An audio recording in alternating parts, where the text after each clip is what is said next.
Alors si vous ne le savez pas ou comme vous le savez, les jours et les semaines à venir sont des jours de révision et d'examen pour les élèves. Donc ce que je vais vous proposer, c'est une série de vidéos pour parler de comment garder la motivation, comment se concentrer, comment avoir une journée productive puisque vous aurez des examens à passer. Je vais aussi en profiter dans cette vidéo à encourager les futurs entrepreneurs ou l'entrepreneur ou les jeunes universitaires à faire leur première économie. Ce genre d'occasion, c'est l'occasion rêvée de toute personne qui veulent se faire leur première économie lorsqu'on gagne à la sueur de son front un petit salaire pour s'acheter le matos qu'on veut, pour investir dans le projet qu'on veut. L'occasion, c'est quoi? C'est le fait de proposer, si vous êtes bon dans quelque chose, en maths, en français, en anglais, de proposer aux élèves de leur faire de cours de soutien. Et lorsqu'on parle de cours de soutien, je ne vous appelle pas à le faire trop cher, bien au contraire, essayez de le faire moins cher. Il faut savoir que lorsque vous proposez des prix bas, moins c'est cher, plus vous aurez des clients. Par exemple, faire payer à peu près 1500 ou 2000 francs par élève, franchement, ce sera largement suffisant. Donc, j'appelle à de faire leur première économie en profitant de cette occasion, quoi. Donner des cours, par exemple. Je reviens au but principal de cette vidéo. Aujourd'hui, on va parler de concentration. Donc, à chaque fois qu'il y a des examens qui approchent, vous êtes nombreux à me poser des questions sur la concentration, sur la motivation, sur comment avoir une journée productive, etc. Donc, ce que je vais vous proposer, Inch'Allah, c'est une série de vidéos qui parlent de ça. Aujourd'hui, focus sur la concentration. Comment avoir focus dans son travail, comment être concentré, etc. Pour ça, on a besoin d'un minimum de préparation. Je ne sais pas si vous avez remarqué, mais moi, c'est l'impression que j'ai.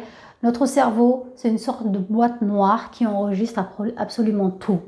Le passé, le présent, etc. Il est tout le temps et constamment en train d'enregistrer. Et tout ce qu'il est en train d'enregistrer, il nous le ressort, je ne sais pas, à chaque fois, quoi. Surtout au mauvais moment. Boum, boum, boum. Donc, du coup, ce qu'on a besoin, ce que j'ai besoin moi personnellement, et vous aussi, c'est de pouvoir soulager le cerveau. Ce cerveau, déjà, il nous emmène de la planète Terre à Mars. Des fois, il fait le voyage entre le passé, le futur, le présent. Je commence à en avoir un peu marre, moi. Toi, ce que je fais, c'est... je m'en sépare absolument pas. Donc, à chaque fois que je sors, que je suis là, que je suis dehors, je le prends avec moi parce que je sais que j'en aurai besoin. Ceci, c'est une sorte de boîte, de livre d'or pour moi. Ce que je note, c'est absolument tout ce qui me passe par la tête, surtout si c'est des bonnes idées qui ont besoin d'être développées. Je ne sais pas si vous avez remarqué, des fois, voilà, en lisant juste une petite phrase en anglais, en français, peu importe, il y a un mot qui va vous donner un petit déclic et qui va vous donner une idée comme ça. Et cette idée-là, ce qui fait que je ne le garde pas dans mon cerveau, parce que je sais sur le moment que je ne suis pas prête à réaliser cette chose, que je ne suis pas prête ni aujourd'hui, ni le jour à venir, ni les mois à venir. Donc c'est quelque chose que je dois développer, y penser et le mettre et le faire au bon moment. Donc pour ça, pour ne pas rendre busy ma tête et ne pas développer dans ma tête, ce que je fais, c'est que je note les bonnes idées que je trouve dans ce petit carnet, histoire de soulager un peu le cerveau. Parce que sinon, ce sera en boucle dans votre tête et en même temps, vous avez envie de vous concentrer dans quelque chose. Donc, non, ça ne matche pas. Donc, ce qu'il faut faire, c'est...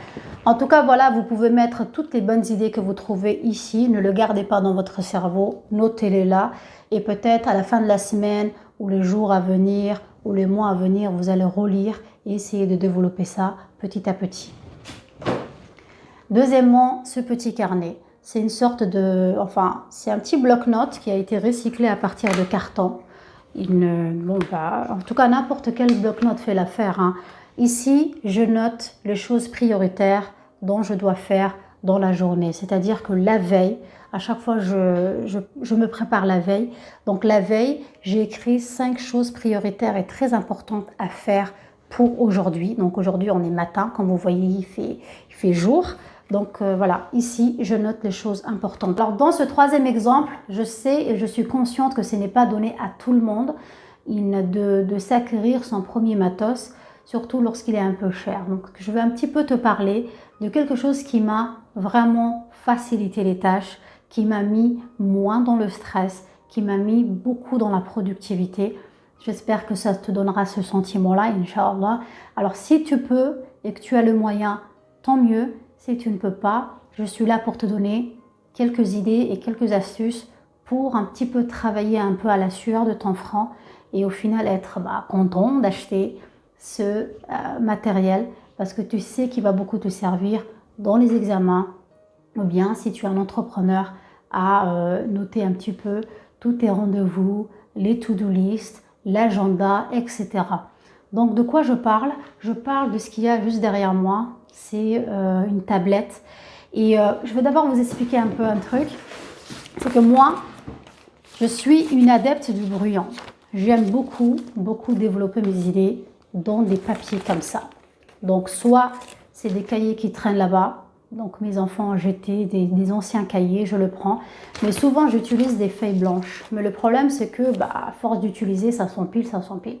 Et si si j'oublie de numéroter les feuilles, alors là, bonjour le catastrophe, parce que je ne sais pas quelle page est la première page, quelle page est la seconde. Donc, je suis obligée à chaque fois d'écrire, de numéroter les pages. Comme je disais, j'aime bien développer mes idées dans un bout de papier, ce qui fait que ça s'empile, je ne peux pas le porter dans mon sac, ça s'éparpille un peu partout. Donc, en tout cas, j'ai travaillé comme ça pendant des années et des années. Et je me suis dit qu'il était temps d'investir dans une tablette. Alors, investir dans une tablette, acheter une tablette d'un seul coup, ce n'est pas évident. Surtout lorsqu'on paye un loyer, lorsqu'on paye des factures. Donc moi, ceci, je ne l'ai pas acheté d'un coup. J'ai économisé pendant 6 mois, je crois, si je ne me trompe pas sur les nombres de mois, à peu près 6 mois que j'ai économisé sur cette tablette pour me l'acquérir. Je n'ai pas acheté d'un seul coup. Cette tablette fait beaucoup de travail pour moi. Ça me permet de faire le même travail que je faisais avec les feuilles blanches. Donc, je mets toutes mes notes ici. Je fais mes listes de to-do list là. Je fais, même si j'utilise ceci, là, mais sinon, mes tâches de to-do list, je les mets ici. Les blocs-notes ici, l'agenda ici. Ça me facilite et je peux le porter partout, que ce soit à la bibliothèque, à la librairie, dans mon sac, partout. Voilà. Donc, du coup, ces feuilles que je vous ai montrées, je vais m'en débarrasser, Inch'Allah. Par contre, il y a des bonnes idées et il y a des formations que j'ai un peu écrites ici, que je dois recopier là. Donc, ça fait... donc, je pense que vous voyez un petit peu le ticket là.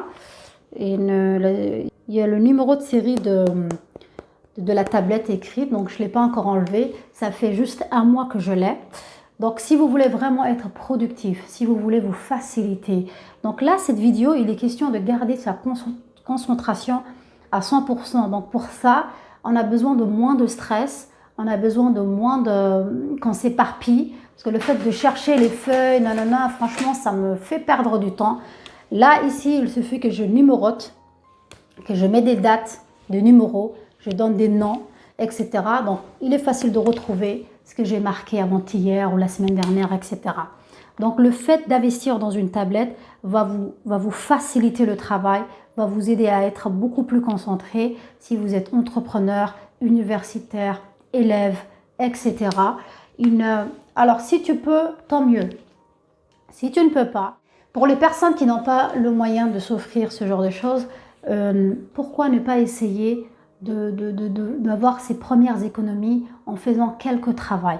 Je sais que dans la société, il y a pas mal de choses qui sont mal vues, mais franchement, tant que ça vous donne du résultat, dites-vous que vous n'en avez rien à carrer du regard des gens, ni de leur dire. Parce que ce que vous allez faire, ce sera des choses qui vont vous faire avancer.